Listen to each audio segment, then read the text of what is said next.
शिवसेना पक्षप्रमुख उद्धव ठाकरे आणि त्यांच्या शिवसैनिकांसाठी एक आनंदाची आणि ब्रेकिंग न्यूज.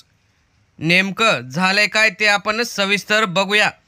राज्यात गेल्या 2.5 ते 3 वर्षात झालेलं राजकारण, उद्धव ठाकरे यांच्या मागे असलेला जनतेचा पाठिंबा व भाजपा, एकनाथ शिंदे, अजित पवार यांनी केलेलं व नाचवलेलं महाराष्ट्राचं राजकारण, त्यामुळे आता उद्धव ठाकरे, शरद पवार आणि काँग्रेससाठी राज्यात अतिशय चांगलं वातावरण असून एवढ्या जागा महाविकास आघाडीला मिळणार व त्यामध्ये उद्धव ठाकरेंना जास्तीत जास्त किती जागा मिळणार आहेत ते सविस्तर आपण बघूया. उद्धव ठाकरे यांच्यासाठी चांगली जमेची बाजू म्हणजे उद्धव ठाकरे यांचे शिवसैनिक आक्रमक झालेले आहेत. अनेक ठिकाणी त्यांनी उद्धव ठाकरे यांना पुन्हा मुख्यमंत्री बनवणार अशी शपथ घेतलेली आहे.